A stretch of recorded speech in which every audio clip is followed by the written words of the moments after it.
You are listening to the Crazy Town Podcast, Season 2, Episode 15, with Jonas and TNT Dynamite. TNT, question for you, man. What you got? Are you a toilet paper over or under sort of guy? Wow, silence. Yeah, you know, it Wow. was rough. It was a tough question because I was thinking in my mind I could troll him and say under, but I'm not gonna do that. Oh, you're not- I'm definitely an over guy. You're an over guy? Yeah, why are we even having this conversation? Wow. Everybody's an over person. If you're under, you're wrong. Wow. Should I tell you how I feel about it? You're a sensible and affable individual. I think that you are an over guy. What as if I well. was an under? How would you feel about You're that? not though. What if I was? You'd hide it like you do. Like, I kind of want to say I'm an voted for under. I'm Trump. going to start doing under now just because. We've got to be different. Whatever. Okay. I'm an over guy too. Exactly. But we actually officially have an answer on the way it was meant to be done. Oh, yeah, I saw this. Yeah. Someone looked back at the Proof. original patent from 1891 for perforated toilet paper. The patent states the holders are a means to prevent free unwinding of the roll and cause the sheets to separate singly at their connecting points. In this patent, there was a drawing of how the toilet paper should be on the thing, and it was hanging over. Damn right it was. So, I guess you're right. Yo, who uses only one sheet of toilet paper? Like, what does one sheet do? No, I think you misunderstood what I was saying. No, but I'm saying the fact that it's perforated in such a fashion. Oh, like where it's like 4x4? A single square, yeah. Who uses one square? Could you even wipe your ass with one single square? My asshole is bigger than one square. Wow. Wow, you've been doing some No, stuff. it's a birth defect. Shut up. I'm kind of sensitive about it. All right. Well, now that we've settled the age-old TP debate for you, enjoy the show, everybody.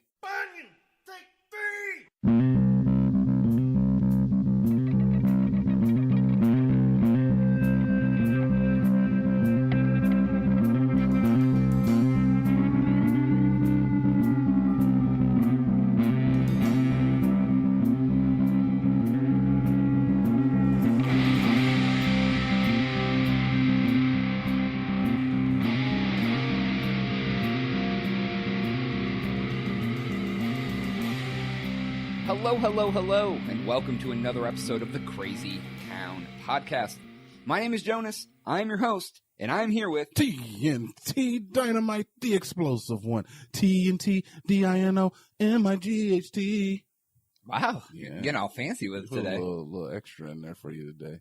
All right, well, I yeah. do want to thank y'all for listening.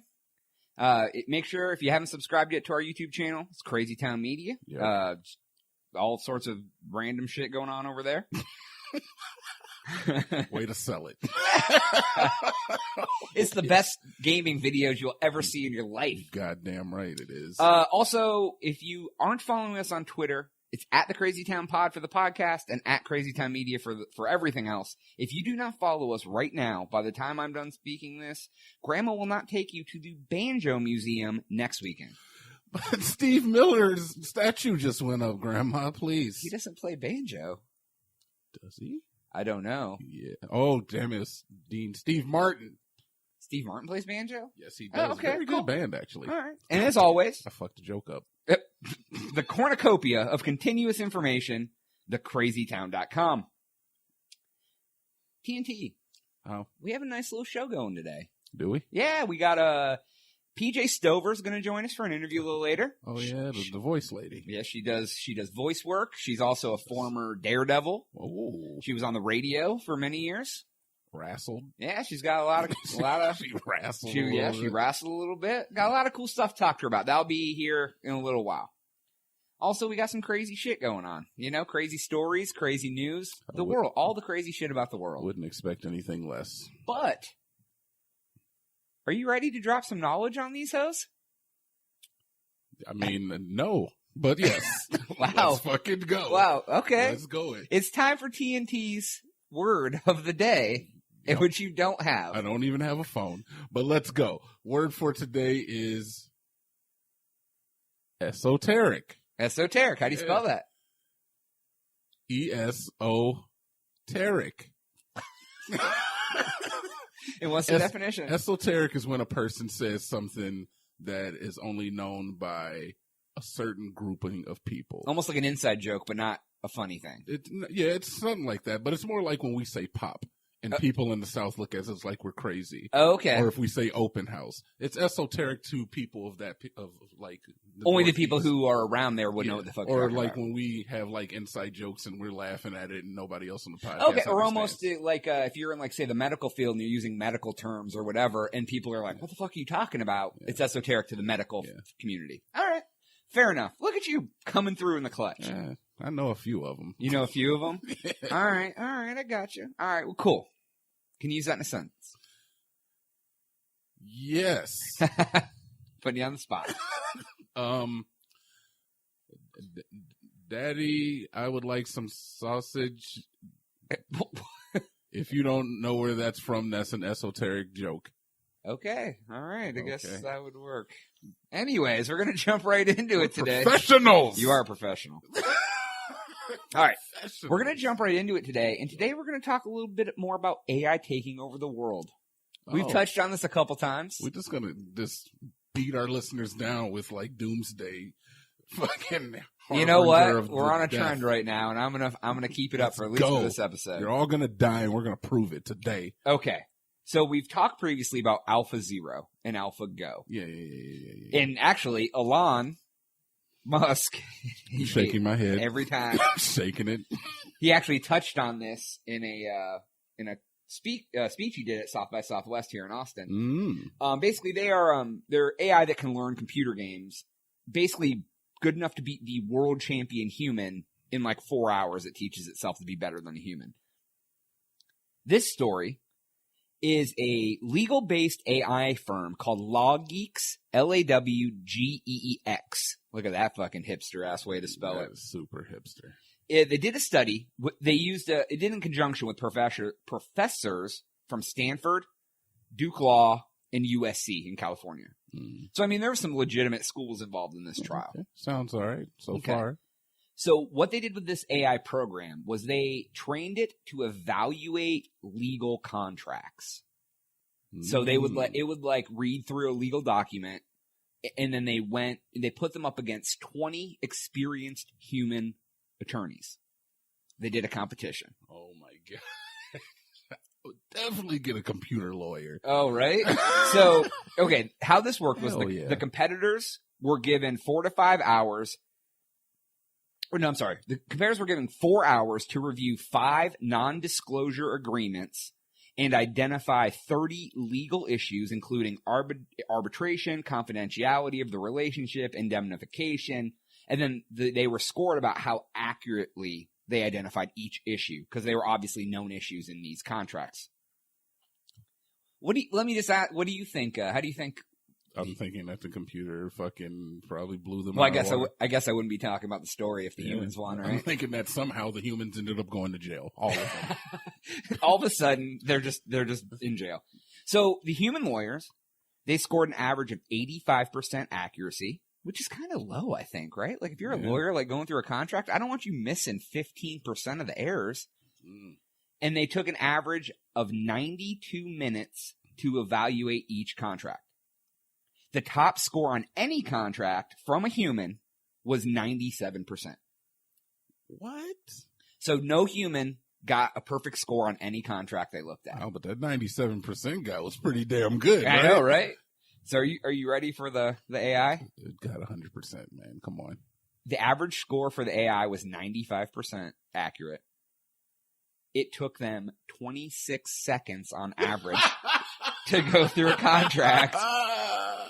Yo, that's crazy that lawyers' jobs are now in danger. Right.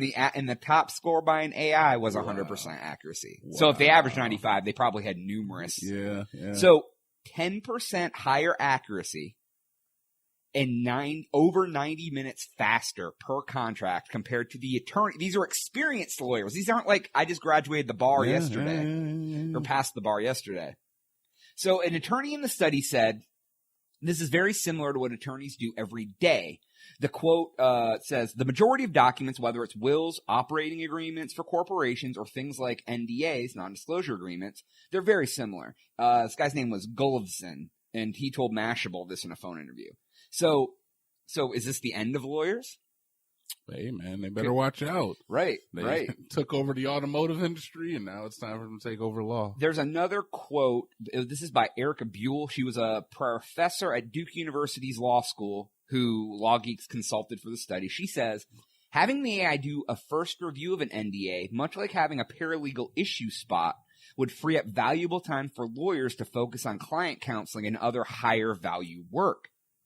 So essentially, they can have a computer do the review faster and then still charge you the same amount of money to review your contract. Because right now they're having their paralegals do it, who they're paying to do this. Yeah. And then they spot touch it after the paralegal looks through it. But if a computer's doing it, they don't even have to pay the fucking computer. Oh, they're saying that they might like put them in law offices so that the lawyer could utilize them? Right. So a lawyer needs to go over this NDA. He puts it through the computer program rather than having him do it or the paralegal do it. And it frees them up to do other work that is more important than like reading through a contract. But then wouldn't somebody just come along, streamline it and just throw it on the internet like TurboTax? Well, right. Absolutely. I fully believe, it's like, or it would like somehow like the Russians would hack it and then it would like start like, I'm just joking. But I don't know, man. It's pretty like what Elon talked about was how dangerous. His name is Elon. Continue your point, but go ahead. Is that it's AI is getting increasingly smarter at a ridiculous pace. That if we don't regulate what the fuck is going on, reel it in. That before we are able to regulate it, there's going to be killer robots, man, or there's going to be something crazy. And I think once we cross that point of no return, we can't go back. We can't go back. Because once the technology is out there, even if say, for example, let's just say a random country like China creates a AI bot that's capable of like aggression and war or whatever. Okay. Then NATO steps in and is like, sorry, China, we're going to kibosh this program. We need this worldwide. This is no good. We're going to outlaw it. You don't think some motherfucker's going to have that code somewhere that isn't part of a government? Or like fucking Russia, you know what I mean? They're shady. They like do shady shit. Like, we deleted that. Don't worry. Then they're secretly making like. Yeah. And I guess thinking at it from a world standpoint, I mean, I'm 100% American. So I was thinking like, all we got to do is just not give them guns. Yeah. But yeah, I guess the rest of the world, they don't have the same sanctions and they're just as intelligent, if not more in some cases. Well, right. And NATO can police the world, but look at North Korea. Yeah. They're like, oh yeah, we'll do this stuff so you can give us breaks. We'll definitely get rid of our nuclear program. And then like 2 weeks later, they're like testing bombs. You can't control what they're doing. And right. They have different beliefs than us. Right. Exactly. So, but yeah, essentially, I think the problem would start is if we made like bodyguards or like even like home defense systems. Oh yeah. That use like actual weapons. Almost like an AI butler, but / like he'd be like a defense, like just a robot for the house. Yeah. But once you put the aggressive or the defensive gene in that, wouldn't even be a gene code. It change. You know what I mean? They don't have emotion to tell them what they should do. Yeah. So once they're like, this is an intruder, kill, like your mother-in-law comes in unexpected. He doesn't know who the fuck she is. Bam. He fucking murders her in the house because she thinks she's an intruder. I'm just thinking an AI with a gun is something I don't want because I think that AI is constantly doing the algorithm. How can I take out the entire human race with this clip? Here's the other part of this. Do they need a gun? If an AI catches you and puts their robot hands on you, they could crush your fucking neck. What? It's dependent on how the machine is made. If it's not, if they have a grip and they can grip your neck, it's over, dude. Dude, you're thinking like Terminator. Yeah, but like what robots we have right now. Well, right. Obviously, we're years away from this, but it all starts with one thing, and then I don't think a robot lawyer is the end of is the harbinger of death. No. I don't think that AlphaGo beating somebody in chess is like that's the horseman of the apocalypse. I 100% agree with you, but I can see the forest through the trees of where it's going. Yeah. You know what I mean? Like, oh yeah, we'll start them out with being able to play chess. Haha, that's fun. We can all play chess together.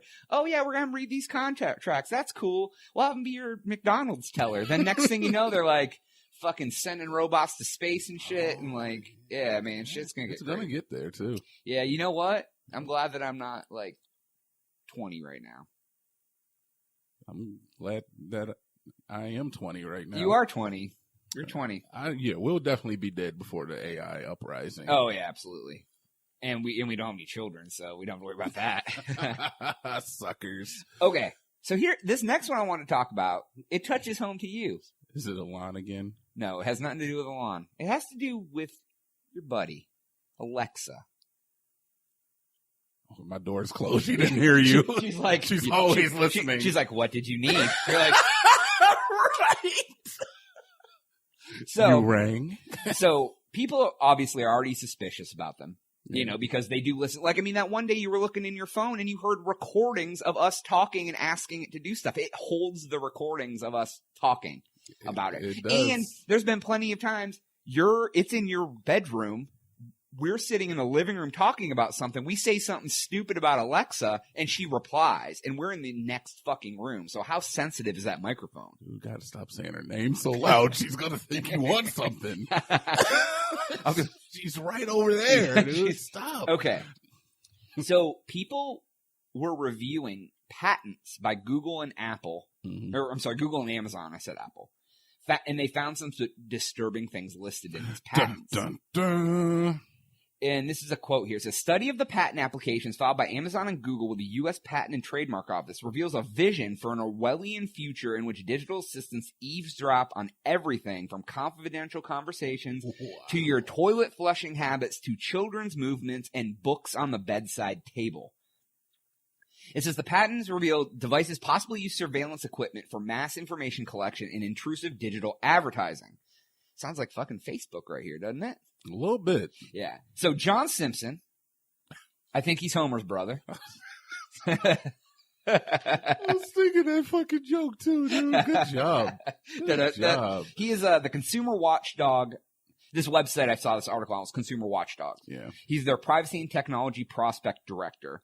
He warns that Google and Amazon executives want you to think they're there to help you at the sound of your voice, but they're all about snooping and gathering information.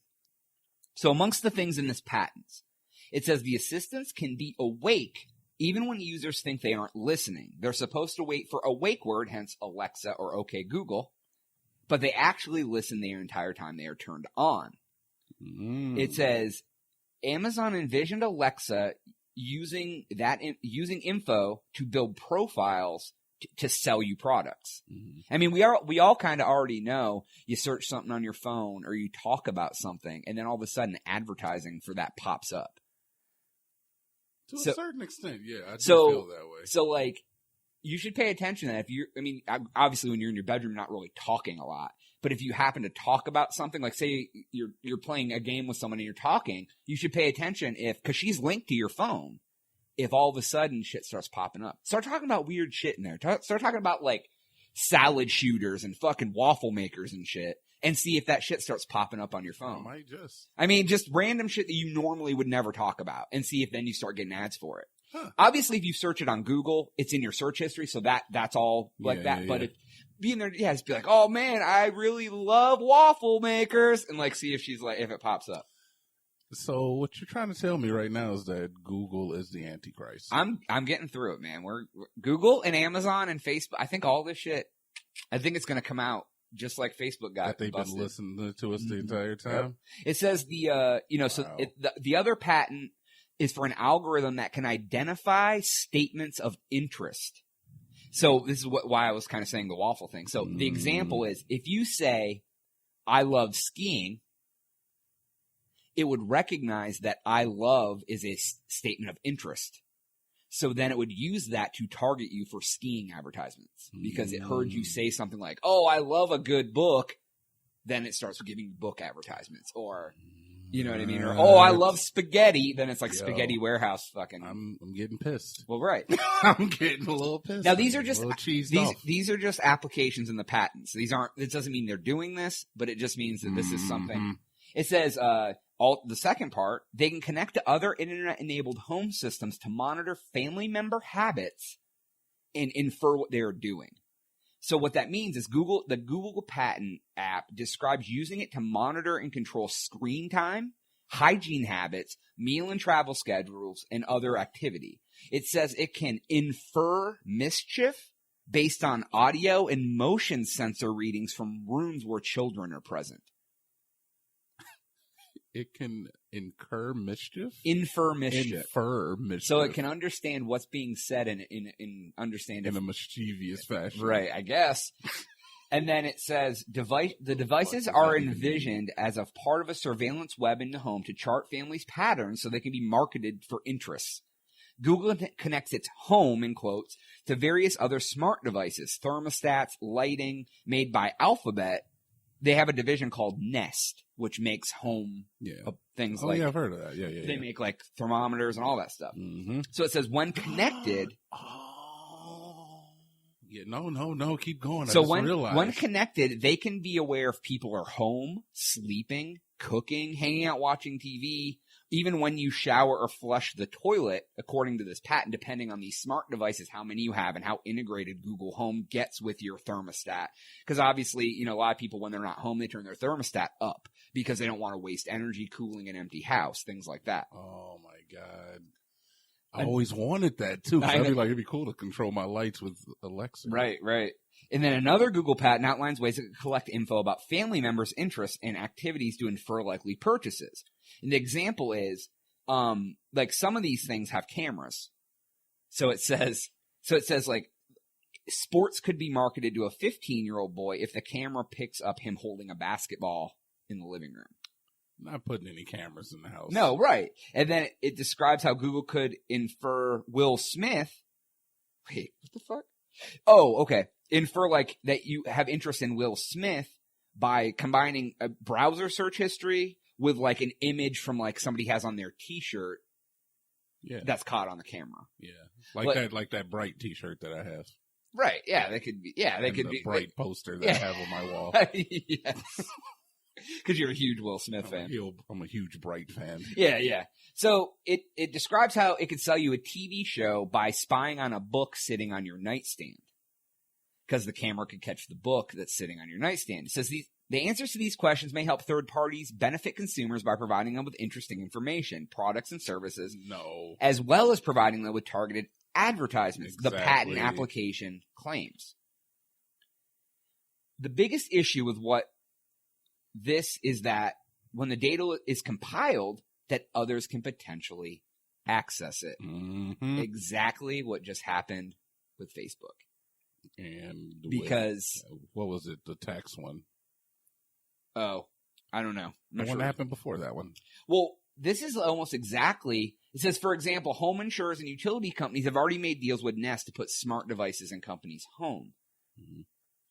But so basically, what can really happen is kind of like what happened with this big giant Facebook thing. Like, they allow people to take the data, but then they say their responsibility ends there until this big Facebook shit happened. That now they're like, oh, you didn't monitor what this company did with all this fucking data that they had from you? What happened with the Facebook thing? You don't. I don't know if all of our listeners know because I don't really know. It's a big story. So basically, there was a company who has now, as they're investigating them now. They're like a propaganda company, essentially. And they said they worked with Trump. So they worked with like Ted Cruz, like other people, where they had put out one of those stupid surveys on Facebook, like what's your personality type or whatever. Okay. But in the agree to take the survey was that they could harvest your data from your Facebook profile. But in that also, they could also harvest the data of all of your friends. So you taking the survey said it was okay for them to harvest my data. Well, they were supposed to not give this data to other people and delete it, but they didn't. And so there's that data's worth a pretty penny. There's rumors that they use that data to influence the election.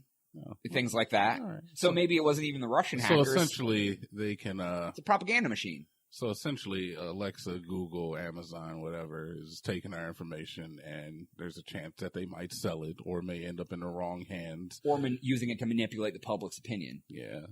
To vote somebody into office or whatever, because they know what triggers are going to cause people to feel a certain way. And that is too much, man. Right. It says law enforcement. Google, what are you doing? I know, man. We trusted you for so long. Well, that's how people I think feel about Facebook right now. Like, I mean, Google hasn't been caught yet, but I'm sure it's coming. I mean, just trying to be real about it, man. Like I'm not a. Law enforcement is already seeking info from smart devices. It says an Amazon Echo made headlines when police investigating a crime scene wanted to subpoena recordings made by the device. Oh, yeah. In the same case, investigators were able to obtain data from a smart water meter that suggested the crime scene had been hosed down before police arrived. So they saw that all of a sudden at this certain time, a bunch of water was used through this smart water meter that's connected to the internet. What the fuck? So now they're like, okay, the crime happened at 8:30. Why the fuck was there 200 gallons of water used between 8:30 and 9 o'clock? Something happened. You hosed the crime scene down. Yeah. Dude. Right. You can't get away with shit anymore. Right. It says hackers and identity thieves could also end up accessing this stuff. So like the hacker gets into your home whatever. Here's my fear is everything's going to be so ingrained in the internet that people are going to be able to hack shit and fuck with like your home, like you know what I mean? Like it's going to become the more things that get intertwined in the internet, the more people are going to be able to take over your entire life. Exactly. Which is scary to think because about. Because when you go digital, you give people access to it. Right. Essentially. Exactly. Which is like, well, and here's the thing that's kind of fucked up. The farther away we get from it, we're not there yet. Like when millennials are grandparents, right? Mm. So another 2 decades, basically. Sorry. Something like that. 2 generations, I'm sorry. Those children will be so far removed from an analog anything, they will have no idea how to do anything on their own.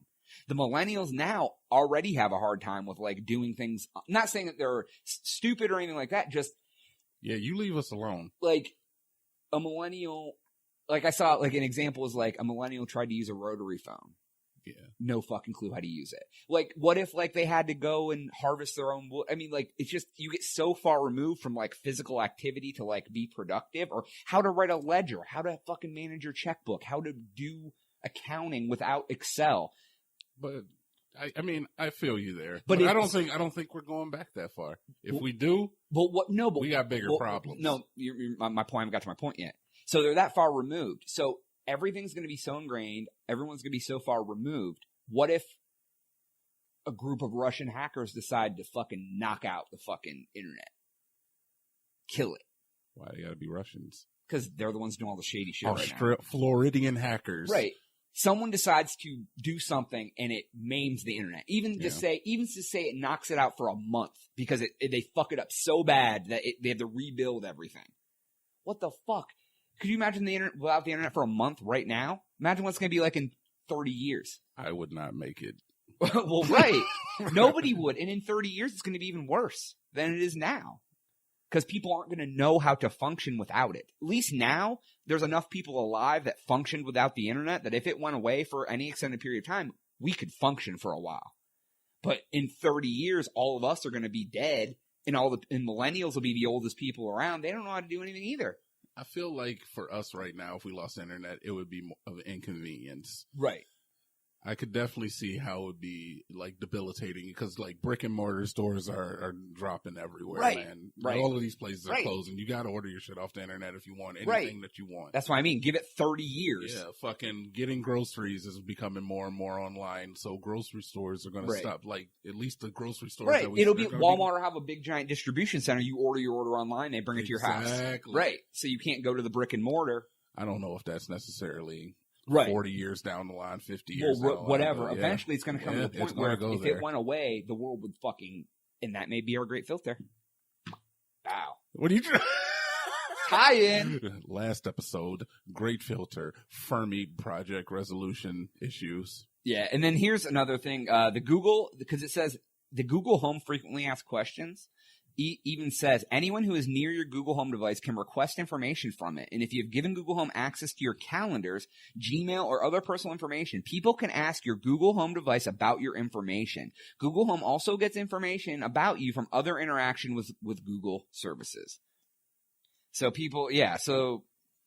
And you know what, it seems to me like that's a great thing on a certain level of like, if I like something, yeah, then I definitely want to know more about it. Mm-hmm. And it seems like it would help to integrate it into your home where it just like it knows you. Like if I come home at 5 o'clock, man, I want music on. And if I walked in the door and they started playing something I like to hear when I go off work, that'd be great. Oh, right.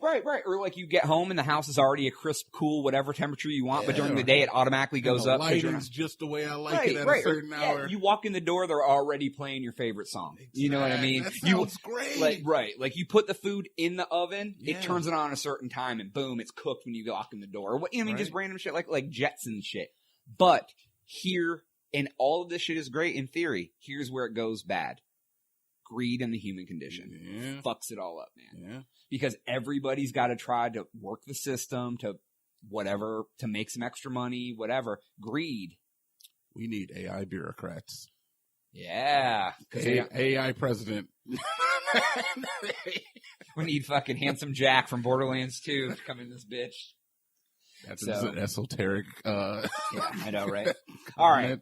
That is all I'm going to talk about AI fucking taking over the world. Well, I mean, this shit is fucking real, though. I know, and you're on it, too. Dude, I keep coming across This stories. is an episode and a half. Dude, I keep coming across, every day, I come across more and more stuff that's fucked up about, like, AI or whatever. And since we've been talking about it before, I'll just keep bringing it up, man. I mean, let people know about it, you know? Yeah. So, with that being said, we're going to take a quick break. We'll be right back, and we'll have our interview with PJ Stover on the Crazy Town podcast.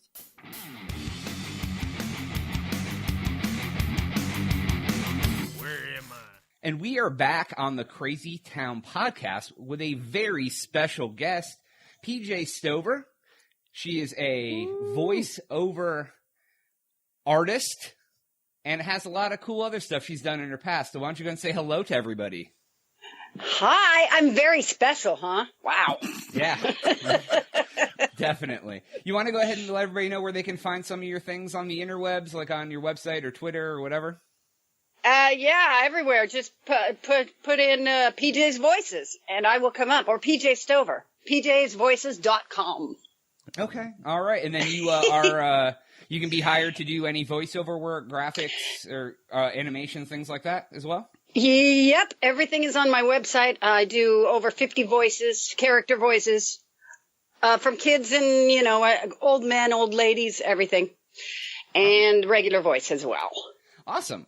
Well, I know you've done a lot of things in your past. Starting off, you said that you had used to be a pro wrestler, like back in the day? Yeah. Oh, I've done a lot of things in my past, just like you. You've done a lot of things in your past. Yes, I have. You don't know half the story there. Yeah, I don't think I want to know, but I started out as a professional wrestler, and I worked with Jim Carrey on Man on the Moon, wrestling him. You could actually see me in that one, and I did a bunch of stunt work for 25 years.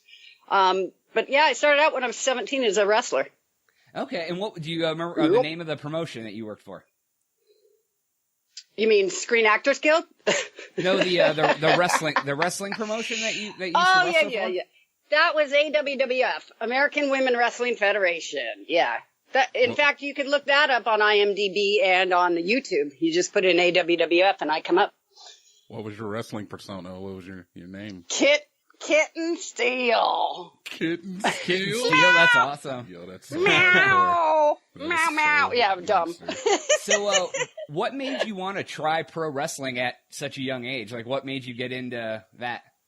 I kind of fell into it. Get it? No, okay. How do you fall into wrestling? No, I was a gymnast when I was really young. So when I saw an ad, God, I was like 15 and 16, I saw an ad and it said, looking for wrestlers. And I went, really? But without the internet back then, it was kind of, something we all did. We looked on papers in magazines and stuff to find jobs. And I went to the audition, and it was, sure enough, a big deal. So, I learned back then from top wrestling people that are in stunt world today. I don't know if they're really there anymore. They're kind of old now, but but yeah, their names are still out there, and people do know who they are, so. That's awesome. Now, I kind of always tell people that wrestling is kind of like a live stunt show. So is that kind of what sparked you to move from wrestling into stunt work? Oh, yeah, definitely. The wrestling was stunt work. With all the stuff, if you were going to watch some of the wrestling today or even back then, you'd see a lot of stunts happening. People do get hurt, and I did flips, front flips, back flips from the tops of the ropes, things like that. So it's all stunts involved. The way you fall, the way you do a flip, the way somebody else takes you on or you lift them, it's all stunt. I mean, I hate to say it, but it's all choreographed. Oh, yeah. Oh, you're ruining Spoiler alert. So sorry. I'm so my sorry. childhood. Now, did you happen to win any titles or anything during your time at the wrestling promotion? It wasn't like that for the females. It was just all, it was just all put together. I got you. Yeah. That makes sense. Yeah, because back then females weren't very prominent in wrestling as they are today. Now they have just as much time as the men sometimes. So yes, did you ever yes, meet, we were part of. We had the Glow Girls. We were a competition with the Glow Girls back then. Okay, so they've kind of come into they kind of did that series on Netflix about the Glow wrestling. So that was around the same time, but you were in a rival promotion, sort of. The Glow Girls were not real wrestlers. They were just pretty girls that wanted to do something. I hate to even say that because I know somebody's going to, but it's very true. We had real stunt people, with us that were actually training us, and we had some real top of the line. They did not. They had people that, just got up there and kind of, just kind of did their thing or whatever. Oh, that's all right. That's all right. But, so you said you worked, is there any big name people that you worked with back then that people would know their name, just by saying who they were? Yeah, Gene LaBelle. Gene LaBelle is a big kind of wrestler guy in Hollywood. He's been doing, oh my God, he has a son that now is also in the stunt world. He did Man on the Moon, but I can't even start with what he's done from the beginning to now. I think he's 80 something years old right now. Oh, wow. And he has trained the top, I've known him for 35, 40 years. And he has been training people in the stunt world and wrestling, and just an amazing guy. He has a dojo in Hollywood still to this day. Oh, wow. He's still doing wrestling training at 80-some years old? Yes, he is. Gene LaBelle is amazing. Talk about a passion for the world, man, for that kind of How about Fabulous Moolah Mae Young? You ever meet those two ladies? Yep. Mm-hmm. Yep. Yeah. Awesome. Spice Williams, too. She's the one that helped train me. Oh, that's awesome. That's awesome. Yeah. So what made you leave wrestling and move into doing stunts instead of staying in wrestling and stuff back then? Well, it wasn't really leaving it. It was the people that I was working with was, Spice Williams, Gene LaBelle. They were actually going into more stunt work. Well, Gene LaBelle was already doing it, so was Spice. And that's where I started talking to people about doing stunt work because I loved the industry.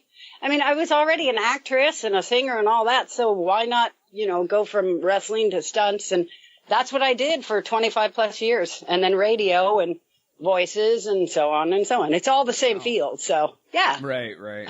And you said that I saw that you worked at Knott's Berry Farm. Is that the amusement park in California? Yes, I worked at Knott's Berry Farm on the Wild West stunt team for 2 years. So. And what kind of stunts do you do? Was it just one of those shows you did so many times a day, kind of like they have it?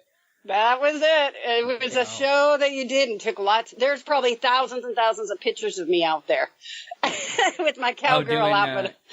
And so what was that show like? Like what kind of stunts it was a cowboy themed show, or was it a lot of different things, or? No, it was one cowboy themed, shooting guns, high falls, falling into water, lots of action.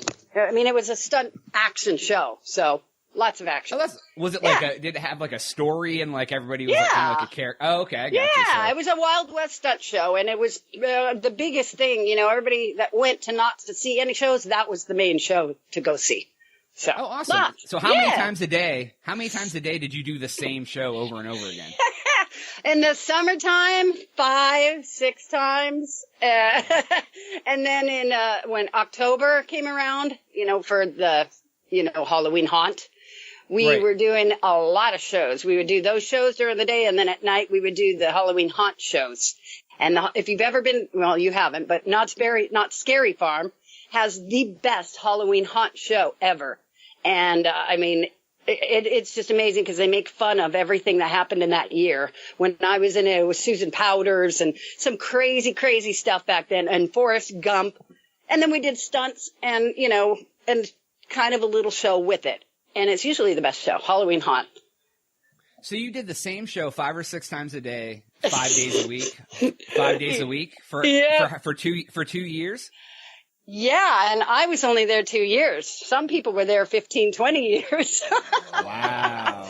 But I mean, I guess it just becomes second nature at some point because you're doing the same stunt every day. It's like you don't even have to think about it. It's just kind of you get used to doing it. But that's the thing is you kind of have to. When you're doing stunt work, we've had a couple accidents, you know, things that were pretty major that I wouldn't even go into. Ooh. Yeah, if you don't think about it, or even if you do, you could still have an accident and there's still people getting hurt. And, you know, so yeah, you got to think about it. So yeah, every day you just go to work and go, okay, am I ready for this?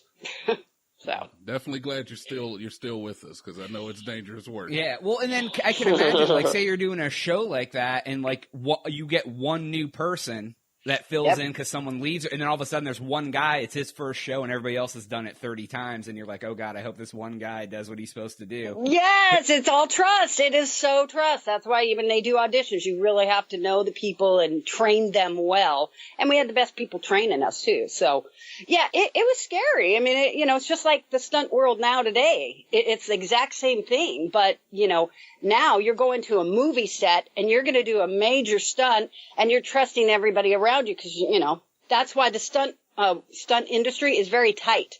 They use a lot of the same people all the time because it's a trust thing. It's really important. Right. That makes a lot of sense. Yeah. Now, you did stunts for the original Power Rangers TV show? Yes, I did. What character were you? Yeah, which Ranger did you do stunts for? Monsters. I did stunts for all the monsters. A lot of monsters. Oh, the monsters. Which monsters? Yeah. Which monster? Go and watch, see how many. All of them. I'll send you some pictures. I'll send you some pictures of my outfits and things. Absolutely. That's awesome. So I looked it up. Yeah, I say you did like, it said like 17 episodes of the show. That's at least the first season, right? If not more. Yeah, I think I did a lot more than that, but those are the ones I knew, you know, to write down and put in. Oh, I got you. Yeah, I did a lot. That was back then. Wow, so she's a millionaire. That's awesome. Right. Oh, yeah, that's great. Why do you think I'm not doing stunt work anymore? I'm doing voiceovers only because I can't.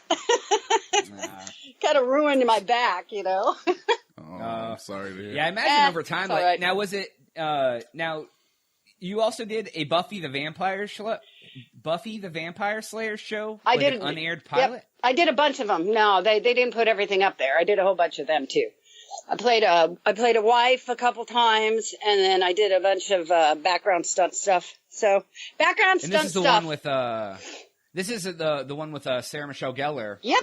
The real prominent show. Yeah. Oh yeah. And it's so far long ago, but it seems like yesterday to me. It's so weird. Yeah. And then of course you said that you were in Man on the Moon, that you wrestled Jim Carrey. Yep. My name is actually at the beginning of that, which is the coolest thing in the world. When you're a stunt person, you only see your name real quick. On this one, you get to see it coming up at the very beginning, and it stops on my name and flashes. So it's kind of cool. Okay. Oh, that's pretty awesome. Now, now, is that where he was wrestling the woman on the late night talk show? Yeah, that was an Andy Kaufman thing. You. Yeah. Andy Kaufman, oh my God, I'll tell you, the whole thing with Jim Carrey, he is a wonderful guy, and he stayed in character for that whole thing, but we all knew, well, not everybody knew. A lot of people thought he was such a jerk, but he really wasn't a jerk. He was being Andy Kaufman, being Jim. Oh, it was crazy, but he was a great guy. You know what's funny? They just actually put out a documentary about that. Yep. Like about how he was so not himself, and everyone thought he was a giant asshole during the whole filming, but he was trying to be Andy Kaufman for that whole time. Method actor. Yep. Yeah. And he wasn't really a method actor, but he turned into one at that. You know, he's like, I'm going to be Andy Kaufman the whole time, and he was. So yeah, it was really, really funny. How long did that, were you only on the set for like a day or two for that, or is that something where you had to stick around for other things if they needed you, or? Yeah, I was on the set for, I guess, the first week and a half, and then we didn't even really work. We were just on the set for a week, and then I came back for, I think it was like 3-4 days, and that one scene that we did, it's like 2 seconds, 4 seconds long, something like that, a montage of the wrestlers. You could see my face, you could see that I'm wrestling. It took couple days, 45 minutes in the ring each time with him, and yet I'm in it for just a few seconds. So it's amazing all the footage they shoot that they cut out of the movie. Oh, they take the best clips or whatever. Yes, and luckily I was in those clips, thank God. Yeah, that's awesome. I mean, that's very cool. That now I saw it. Also, you did stunts for the movie Swordfish with John Travolta and them. What were you doing in that? I did car stunts. I did a bunch of movies. I did TV movies. I did a ton of things. I mean, I couldn't even go into it. I'd have to have my resume sitting in front of me to remember everything. Oh wow, that's awesome. But yeah, what type of stunts were your favorite stunts? Did you prefer car stunts or falling stunts, or what did you specialize in? Was there a certain type of stunt that you wanted to do, or? No, it was wrestling was my specialty because I was good at it and real trained by the best. But I also driving. I love doing driving stuff, stunts, driving. I learned from a very amazing professional named Bobby Orr, who I think today is still training people for stunt driving to this day. Yeah, I've heard of him. And he's up there in age as well. But I think he still does it because he used to be the only guy that could go take a truck up on 2 wheels. And now he's trained other people. So now there's a bunch of people in the world that could actually take a truck up on 2 wheels. So it's pretty cool. That's my favorite. Can you take a car on 2 wheels? I can't. I never learned that. That's a really, really, really hard thing to learn. And that's why he was one of the only people that could do it. But no, I could do a lot of other things that you'd be amazed. I could do circles what kind around. Of car stunts would you do? Would you do like jumping stunts with cars, or like what kind of car stunts have you done? I could drive I could drive in circles. I could drive very fast and do a complete 360. I could do anything you see on TV. You see all these car stunts, these people driving, stopping fast, or just barely hitting a car and making it look like you really hit it. Things like that. Wow. Oh, that's pretty cool. I love it. Cool. That's it. Yep. And did you say that you taught people stunt driving a little bit? Yes, I did. I helped at Bobby Orr's school back in, oh my God, that was 15, 20 years ago. But yeah, I used to help in Ventura is where his stunt school was. Camarillo, sorry. And I used to help with the cops. We used to actually teach cops how to do chases. Cops from everywhere, every state came to his classes to learn how. So I had respect of cops at the time. At first, they hated learning from a woman until they realized what I could do. And then it was kind of like, okay, well, we'll listen to you. So yeah, the cops out there that know how to chase, they learned that have learned years ago, learn from me. So like basically like the tricks of the trade about how to like narrowly like maneuver traffic, things like that. Pit maneuvers, everything. Yep. Oh wow, that's pretty awesome. Yeah. So then after stunt work, you moved into being a radio DJ? Yep. Is that correct? Yep. Country radio. I did that for 10 years. I was a country radio personality, I guess. Morning show, afternoon. You know, all the fun stuff. Now, did you do, were you like the DJ in between songs, or did you have like a little show, like a radio show type deal? Or? Yes, all of it. Oh, awesome. I did all of that. Yeah. I did morning show, which was kind of crazy. Pepper and PJ did that. did afternoon drive time, and then I did, country. But in Paso Robles, California, there's a fair, a big gigantic fair that is like the biggest fair around. And we would have the country artists, they'd all come out and we'd get to introduce them, and I'd open up for them, singing, being in a band and stuff. I got to open up for Toby Keith one time and Blake Shelton, which was really cool. So. Oh, yeah. That's cool. Now, are you a country music fan? Of course I am. Because I always wondered if people who work on the radio and work at a format, like, say someone works at a country music station, but they don't listen to country music. They prefer listening to, like, rock, but take it because of the job, Most people don't. They just take the job. But with me, I looked for, I looked for a radio DJ in what I loved, which was rock and roll or country. And I found country. I did get to do hip hop at one time, but you could tell I didn't like it. It just came across like it while you're like, yeah, that was that guy. He sang a song, I guess. Yes, I did it for like 2 months in Idaho, in Boise, Idaho, and I was like, what the hell? Here's that song again. The hip-hop scene in Boise, Idaho is what I'm wondering. Yeah, I can't imagine. The Boise hip hop scene being very big. That's crazy. Oh God! It was always the same songs over and over. I mean, I can't remember right now some of this. The girl songs, the hip hop crazy. Oh, like the R&B. Yeah, like the R&B same ones over and songs. over and over. It's like, wait, I just heard this 20 minutes ago. Single Lady. That song was always playing. I remember it very well. Oh my God, yeah. So what was your most favorite and least favorite part about doing radio DJing? My most favorite was getting to go to Nashville all the time to CRS, which was Country Radio Seminar. I got to go and see all the stars and party with them. That was probably the best part. Oh, that's awesome. Yeah, the perks of that. Now, was there, what didn't you like about being on the radio? I can't even think of what I didn't like. Well, that's awesome. Yeah. Well, that's great. Yeah, that's pretty sweet. Wow. So, and then you said and then you had a radio show. You said it was Pepper and PJ. Was that was like the morning show? Yeah, that was when I first started out. That was in the morning, and that was pretty crazy. Yeah, he liked to hear himself talk. I think he still does to this day. So you did a radio show the first couple hours of the day, then you did drive time in the afternoon later on? Yeah, and then that through the years, I ended up just, doing afternoons. Those were my times, because that's what I liked. You like doing the afternoon better than early morning? I don't like getting up at 4 a.m. Who does? To go to work. It doesn't matter what you're doing. Right. Well, and you have to get up at 4 a.m. and then talk for 3 or 4 hours straight about all sorts of random stuff. After like 10 cups of coffee, and then you're finally awake after the first 2 hours. God. Right, and you go, what the hell did we talk about the first 2 hours on the show? Yeah, and you messed up a lot, but hey, that happens. Right. Yeah.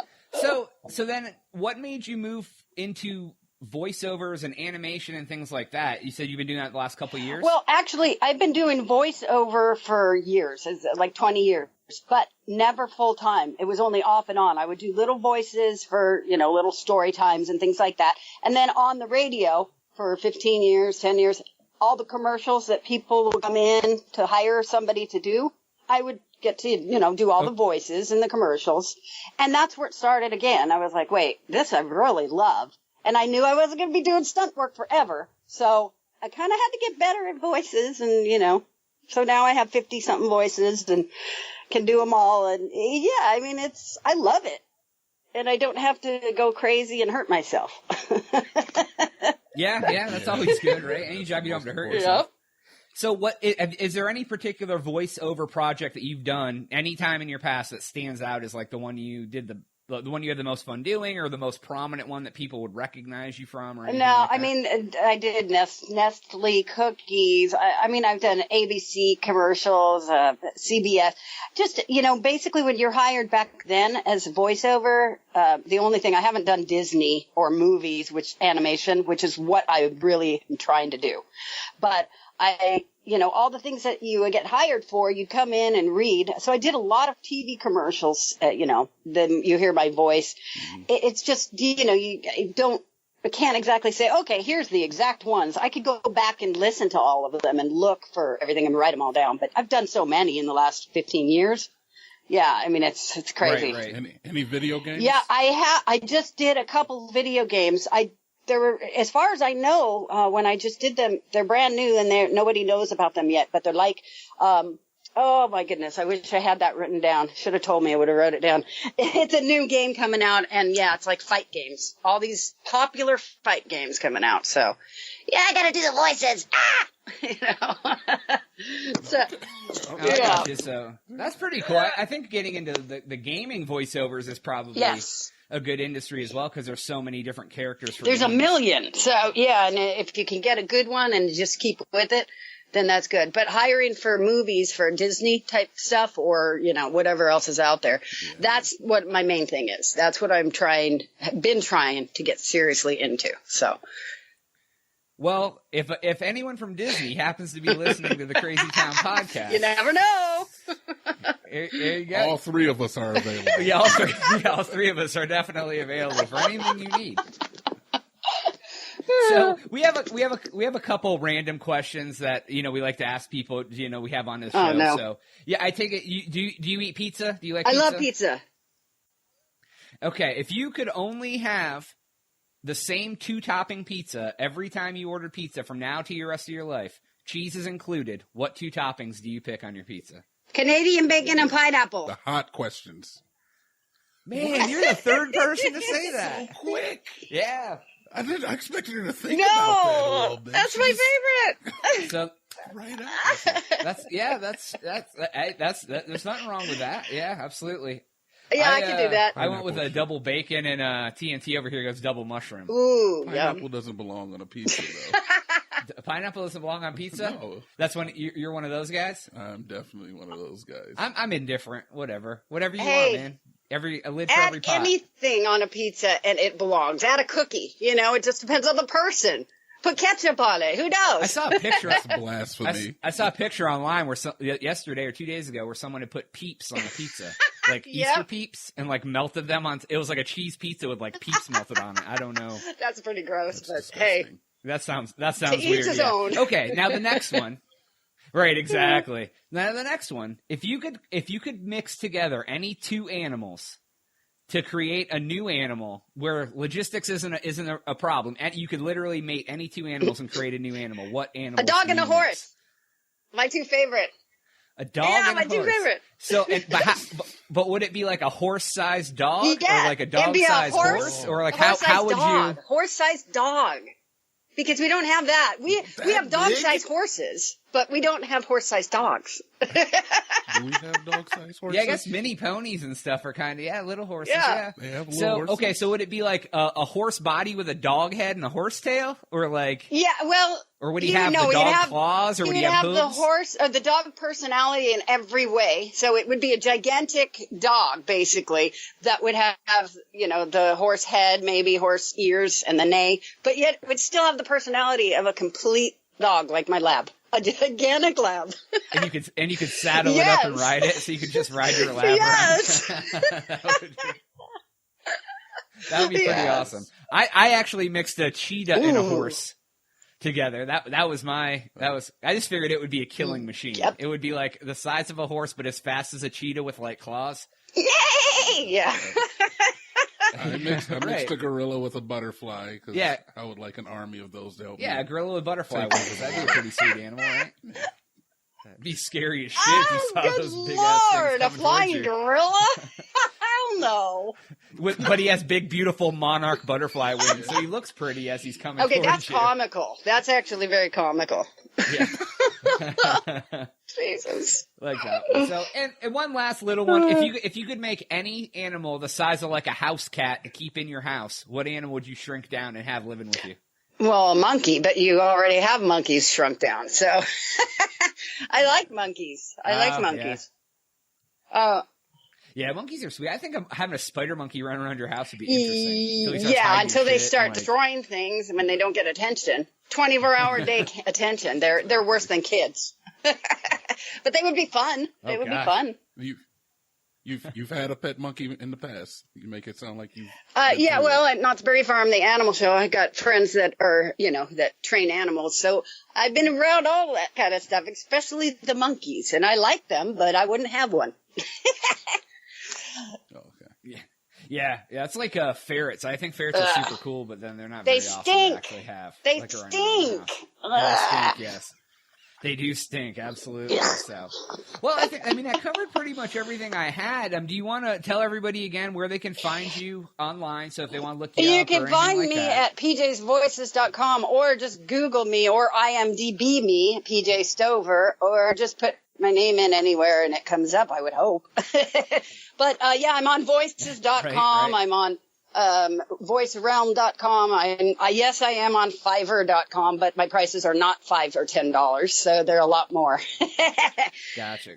Yeah. Gotcha. Do you do like little, like if other podcasts want to get a hold of you to help do their intros or things like that? Is that something that absolutely. Okay. I've done them for you.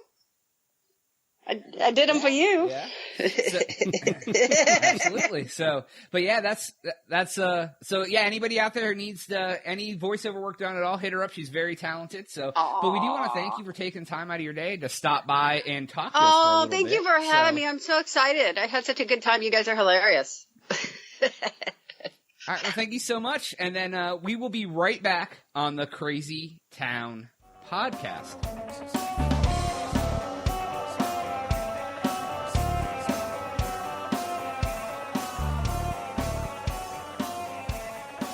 All right, everybody. That is all the time that we have for today's episode of the Crazy Town podcast. We do want to thank everybody for listening. Thanks, PJ Stover. I do want to thank PJ Stover for coming on and interviewing with us. It's a long time coming for that interview. She's great. I really enjoy her. You want anything you want to pimp out here? You want to talk about your stuff? Yeah, dude. You can find me. I'm on Twitter, TNT at Twitter.com. You can find me right next to Charleston Heston's page because we have such similar interests. I never knew it, but yeah, we do. Oh, do you? Yeah. Okay. All right. What has Charleston Heston done? Charles Heston? Charleston Heston? Isn't that his name? I think it's Charles Heston. I don't think it's Charleston Heston. It's not Charleston Heston? It's Charles. The guy who was on Planet of the Apes and now he's the NRA guy? He was? Oh, wow. I didn't know he was in Planet of the Apes. That's crazy. I'm pretty sure he was. All right, I'm below him. Anyway, fuck it. Maybe. Yeah, fuck it. Yeah, I'm there. Get your hand off me, you damn filthy. Damn dirty ape. Yeah, that. Okay. Yeah. Charles Heston. I think it's Charles. I don't know, dude. Yeah, well, If he's Mr. right. Mr. Heston. If Jonas is right, thumbs down on the video. If Jonas is wrong, thumbs up on the video. How about thumbs up either way on the video? It's great. I don't want down thing in case I'm wrong. That's true. All right. Please reach out and give us some feedback, whether it's on iTunes, you want to shoot us a message on Twitter, it's at the Crazy Town Pod or at Crazy Town Media. Our website, of course, cornucopia of continuous information, thecrazytown.com. Subscribe to our YouTube channel at Crazy Town Media over there on YouTube. We also are on SoundCloud, soundcloud.com/The Crazy Town Podcast. That is it today. Is it? Yeah. No. Well, you sound disappointed. You want to talk more about depressing ass robots and Google and everybody infiltrating our bodies? Privacies. Yeah. Google's fingers may be a little obstructive at first, but I mean, all right. That is everything we got for you today. For TNT Dynamite and for Jonas, we are out.